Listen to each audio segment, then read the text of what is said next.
Salom sizlar, Timur. Honor X9D ni so'raganmidlaringiz va nihoyat men ushbu telefonni topib olib keldim va bu telefonga hech narsa qilmadi. Nima qilish kerak edi o'zi bu telefonga desangiz agar, gap shundaki, biz buni Instagram uchun rolik tushirayotganimizda yerga qo'yib ustidan mashina bilan o'tib ketdik. Bu bir. Undan tashqari drop test qildik yerga tashlab. Bu ikki va undan tashqari buni issiq suvga ham tiqib ko'rdik va bunga hech nima qilmasdan YouTube roligimizga ham eson-omon yetib keldi. Nega va qanday? Gap shundaki, bu telefonimiz Ultra Bounce Anti-Drop 3.0 texnologiyasi bo'yicha yerga tushib ketishlardan himoyalangan va undan tashqari IP68-69K standarti bo'yicha suvdan va changdan ham himoyalangan. Gap shundaki, buni siz nafaqat suvga tiqishingiz mumkin, balki bu telefon suv bosimiga ham chidamli. Sal keyinroq batafsilroq mana shu haqida gapirib beraman. Instagramda issiq suvga tiqib ko'rgan bo'lsak, ana endi kelinglar. Coca-Colaga qarshi bu telefon o'zini qanday ko'rsatadi ekan? Hozir shuni sinab ko'ramizda. Mana haqiqiy Coca-Cola, buning ichida juda ham ko'p shirasi bor, har xil ximikatlari bor. Tak. Suvni tushunsa bo'ladi endi. Suvda chunki. Coca-Colani sinaymiz hozir. Yana bitta butilka. Qopqog'i ham tushib ketdi. Mayli. Qani, ishlayaptimi? Da, ishlayapti. Oppa. Брожение bo'lib ketdi-ku telefonimiz. Reaksiyaga kirishib ketdi. Gap yo'q. Bunaqasiga ham tiqaylik. Bo'ldi, turaversin shuni ichida endi.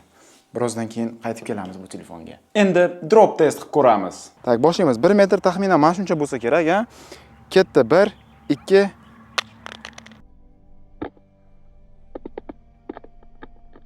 3.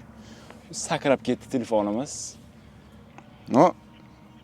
Telefonga hech narsa qilgani yo'q. Hech narsa. Yana bir marta 1 metrdan. To'g'ri tushsin.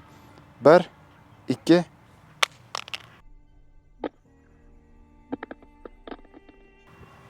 Bu safar sal normal tushdi endi.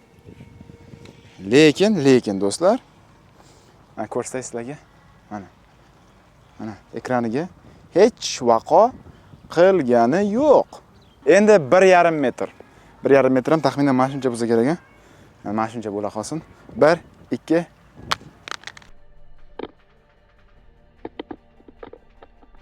3. Normalni sakradi lekin. Yo'q, ekraniga hech nima qilmadi. Mana bu korpusi salgina kir bo'ldi. Yana bir marta 1,5 metrdan. 1 Oy, sal qoldi.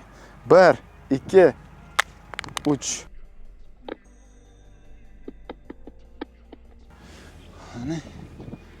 Yo'q. Bunga babshi ta'sir qilmaydimi deyman, ha? Xo'sh, bu telefonimizning narxi 4,479,000 so'mdan boshlanadi. Qani ko'raylikchi, Honor bizga bu narx uchun yana nimalar beryapti. Komplektatsiyasini ko'ramiz. Tak. Korobkasi mana bunday tarzda qalingina. Konvertiki bor. Konvertikining ichida mana bunday skrepkasi bor va qora rangli silikonoviy g'ilofi bor ekan. Mana chiroyli. Va undan tashqari adapter pitaniyasini ko'ramiz. Necha watt? Tak, 66 wattlik adapter pitaniya va USB Type-C ga USB-A porti bor. Fast charge ni albatta qo'llab-quvvatlaydi. Qani endi telefonimizni qo'yaylikchi. Ishlayaptimi? Ishlayapti. Hammasi shotki, gap bo'lishi mumkin emas. Hech nima qilgani yo'q. Va hech narsa qilmaydi ham, chunki aytdim-ku, IP68-69K standarti bo'yicha suvdan va changdan himoyalangan deb. Kofega solmaysizmi buni? Hech nima qilmaydi baribir. Xo'sh, endi yuvib kelay, bitta qo'lim shira bo'lib ketdi bo'lmasa. Dizaynga keladigan bo'lsak, Honor o'z repertuarida har yili qanaqadir bir yangilik qilishga harakat qilyapti. Masalan, bu telefonimizni to'liq korpusi plastikdan bo'lishiga qaramasdan ham orqa paneli qanaqadir bir koja sifat material bilan qoplangan va qo'lda ushlaganingizda qanaqadir yoqimliroq effektni beradi sizga. Tan olish kerak, mana bunaqa tilla rang ramkalari qizil rangli orqa paneli bilan kombinatsiyada qanaqadir bir noodatiy ko'rinishni berib turibdi. Mana bu aylana shakldagi kameralar bloki Honorda уже necha yillardan beri qo'llanilib kelyapti. Bilasizmi? Xuddiki qimmatbaho soatlarga taqlid qilayotganidek. Va bunaqa kamera tizimi Honorning o'zi qandaydir bilasizmi, vizitniy kartochkasi bo'lib qolgan. Bunda ramkalari juda ham ingichka bo'lgan 679 dyumli AMOLED displey o'rnatilgan. 120 Hz ni albatta qo'llab-quvvatlaydi va undan tashqari maksimal pikoviy yorug'ligi 6000 nitga teng. Qarang. Shim chastotasi 3860 Hz va undan tashqari bu telefon kech tushganda displeyni temperaturasini o'zgartiradi, ya'ni issiqroq qiladi, ko'zingizni ortiqcha charchatmaslik uchun. Bu narsa user interface tilida bilsangiz kerak, night shift deyiladi. Barmoq izlari skaneri ham telefonni displeyga integratsiya qilingan do'stlar. Bir paytlar 4,5 million so'm turadigan telefonda bunaqa fishka faqatgina orzu bo'lardi. Bugungi kunda mana haqiqat. Mo'shность. Bu telefon haqiqatan ham mo'shniy. Nega? Chunki bunda Qualcommdan Snapdragon 6 Gen 4 turibdi. Maksimal chastotasi esa 2300 MHz va undan tashqari bu protsessor birgalikda 12 GB operativ xotira bilan ishlaydi. Interfeysini ishlashi yomon emas. Men o'zim bilan bu telefonni anchadan beri olib yuribman va hali bironta qanaqadir bir podlagirovание frizlar ko'rmadim. Xo'sh do'stlar, PUBG ga ham kirib oldik. Endi nastroykasiga kiramiz, grafikaga kiramiz. Tak, qarang mana. Plavno turibdi va Extreme Plus. Maksimum bu yerda Extreme Plus bor ekan. Aytishlari bo'yicha Extreme Plus bo'lsa agar, demak telefon 90 FPS ni qo'llab-quvvatlaydi deyishgan. Hozir startni bosib o'ynab ko'ramiz. Xo'sh do'stlar, mana tushib ham oldik samolyotdan. Birinchi hissiyotlarim qanaqa? Birinchi hissiyotlarim ajoyib. Gap bo'lishi mumkin emas. 4,5 million so'm turadigan telefon agar PUBG ni mana shunaqa xarakteristikalarda o'ynab bersa, to вообще super degani, kayf degani. Siz o'ylashingiz mumkin, hozir men shu telefonni olsam agar PUBG ni bemalol o'yna olamanmi deb. O'yna olasiz do'stlar. Men sizga bu narsani tasdiqlab aytaman. Kameralarga keladigan bo'lsak, buning asosiy sensori 108 megapiksel. Undan tashqari keng burchakli linzasi ham bor, u esa 5 megapiksel va undan tashqari frontal kamerasi 16 megapiksel. Rasmga tushirishi mana bunaqa.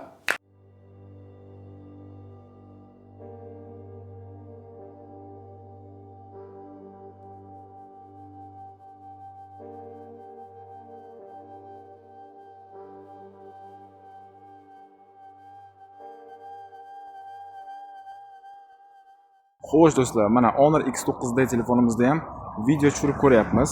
Xullas, bu telefon 4K formatiga qo'ysangiz 30 kadrda tushiradi.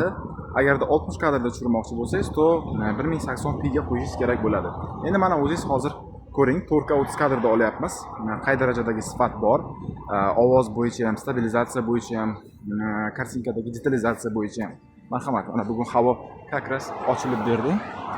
Mana musaffo osmon, havoyimiz ham nisbatan toza.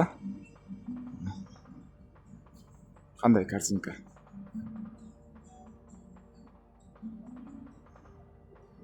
Yoqdimi? Aloqaga keladigan bo'lsak, bu telefonda Wi-Fi 6, 5G va undan tashqari, mana ko'ryapsizlar, mana bu yerda sloti bor. Ikkita jismoniy nano sim karta ketadi. Dinamiklari stereo, mono emas, iPhone Air nikiga o'xshab. Ovozi mana, eshiting. Balandiga qo'yay. Mana eng balandi. Yo'qmas?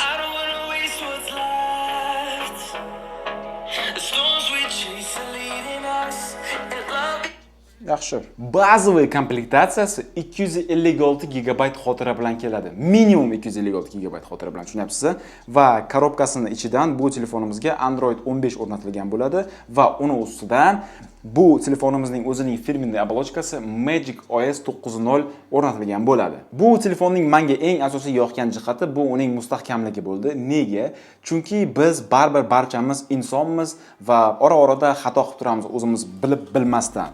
Hech kim mukammal bo'la olmaydi. Masalan, siz o'zingizga telefon oldingiz deylik, anaqa. Ming uni asrashga harakat qiling, ming chihol kiydiring, stiklo kiydiring, balo qiling, battar qiling, baribir ham u ba'zida qo'lingizdan tushib ketadi yerga yoki ustiga kofe to'kilib ketishi mumkin, balo bo'lishi mumkin, battar bo'lishi mumkin. Va endi siz buni pulga olasiz-ku baribir, to'g'rimi? Tekinga kelmaydi-ku. Mana shunaqa holatlardan keyin ham telefonga hech narsa qilmasa, masalan, tushib ketdi ekranidan, ekrani sinmadi yoki kofe ustiga to'kildi, telefon buzilmadi, dalish ishlashni boshlayapti. Sizni mana shunaqa jihat ortiqcha xarajatlardan saqlab qoladi va bu katta plyus hisoblanadi. Va shu narsani sizga ta'minlab berish uchun bu telefonimizni displeyida himoya oyna sifatida Corning Gorilla Glass Victus 2 xizmat qiladi. Va uni ustiga boya aytganimdek IP68-69K standarti ustiga kofe to'kilib ketsa ham hech nima bo'lmasligini ta'minlab beradi. Mani hayratlantirgan narsa bilasizmi nima bo'ldi? Mana qarang, mana telefonimizning hajmi mana bunaqa. Ingichka telefon, juda ham kompaktniy, qo'lda turishi qulay va hokazo. Va bu telefonning batareyasining hajmi qancha deb o'ylaysiz? O'zingizning fikrlaringizni izohlarda bitta yozib qoldirib keting-da. 5000 mi, 5,5 mingmi, qancha 6000 mi, qancha deb o'ylaysiz? Mana yozing-da fikrlaringizni. Men juda ham hayratlanib o'tiribman, qanday qilib bunaqa telefonning ichiga 8300 mAh hajmga ega batareyani tiqishi mumkin. Qanday qilib? Bilasizlar, 3 kunga yetyapti. 3 kunga zaryad yetyapti. Chunki hozir masalan 10000 mAh hajmga ega power bankni oladigan bo'lsak, u power bank bu telefondan 2 martaga qalinroq bo'ladi. 10000 bilan 8300 mAh taxminan bir xil, ikkalasi bir-biriga yaqin. Power bank esa u to'laqonli power bank, uni ichi to'liqligicha batareya bilan to'lgan. Tushunyapsizlar? Shunda ham o'shuncha qalin. Bu esa telefon. Buning ichida to'liqligicha batareya bilan to'lmagan. Buning ichida materinskiy platasi bor, sxemalari bor, balosi bor, battar bor. Undan tashqari yana batareya ketishi kerak. Mana, bormi kimdirning shu savolga javobi bormi? Lekin keyin javobini topdim. Bu telefonda aksariyat telefonlarga o'rnatiladigan litiy ionlik batareya emas, balki kremniy uglerod batareyasi o'rnatilgan ekan. O'shaning uchun ham bunaqa hajm, bunaqa ob'yom bu telefonchaning ichiga kirib ketgan. Lekin nima bo'lgan taqdirda ham bu juda ham zo'r ko'rsatkich. Korobkasining ichidan boya ko'rdingiz 66 vatlik adapter pitaniyasi chiqdi. Bu adapter bu telefonni juda ham tez quvvatlaydi. O'zim sinab ko'rdim va undan tashqari bu telefonda reversiv zaryadka ham mavjud. Ya'ni siz 7,5 vatt kuch bilan qanaqadir aksessuarlaringizni, mana bunaqa quloqchinlaringizni telefon orqasiga qo'yib uni quvvatlab olishingiz mumkin. Chunki bu nafaqat telefon, balki bu to'laqonli power bank desa ham bo'ladi. Va Honor'ning o'zini aytishi bo'yicha, agarda ushbu telefonda siz tinmasdan video ko'rsangiz, telefonni 100% ga qo'yib olib, to telefon tinmasdan 24 soatgacha sizga ishlab berishi kerak. Oddiy ishlatish rejimida ushbu telefon sizga 3 kungacha o'z faolligini ushlab berishi kerak. Endi kelinglar, mayli optimist bo'laylik, 3 kun emas, 2 kun ham bo'lsin. 2 kun bu uje juda ham zo'r ko'rsatkich 4,479,000 so'm uchun. Bu shaxsan meni fikrim.